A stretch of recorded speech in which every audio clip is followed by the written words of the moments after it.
दादा और पोते की कहानी। मानव कानपुर की एक प्राइवेट कंपनी में कार्य करता है।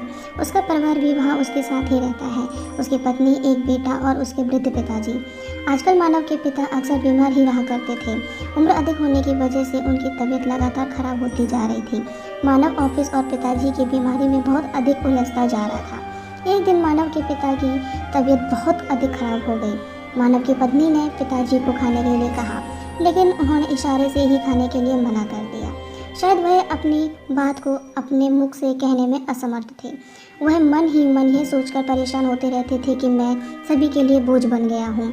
अब वह न तो किसी से अधिक बात करते थे और न ही ठीक प्रकार से खाना खा रहे थे। बार बार खाने के लिए मना करने पर मानव और उसकी पत्नी तंग आ गए और मानव बड़े ही जोर से अपने पिता पर चिल्ला उठा।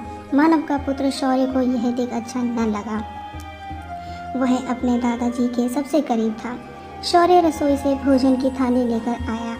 उसने अपने हाथ से रोटी का एक निवाला लिया और अपने दादाजी की ओर बढ़ाया। दादाजी ने शौर्य का हाथ पकड़ लिया और फिर इशारे से खाने के लिए मना किया। जैसे ही शौर्य को दादाजी के हाथ का स्पर्श हुआ तो उसे दादाजी का हाथ बहुत गर्म महसूस हुआ।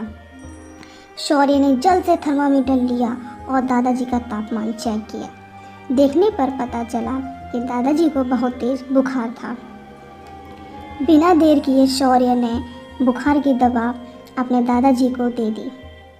कुछ ही समय में दादाजी का तापमान सामान्य हो गया। अब दादा और पोते ने मिलकर एक साथ भोजन किया। दादाजी अब पहले से खुश नज़र आ रहे थे। यह देख मानव और उसकी पत्नी अपने आप पर बहुत शर्मिंदा हुआ। वह समझ चुका था कि परेशानी बहुत ही अधिक छोटी थी, लेकिन उसने ही उसे बड़ा कर दिया था। मानव और उसकी पत्नी ने पिताजी से माफ़ी मांगी और अब सब कुछ सामान्य हो गया था। कहानी की सीख। यह बात तो बहुत छोटी सी है, लेकिन हमें एक बड़ा मैसेज देती है।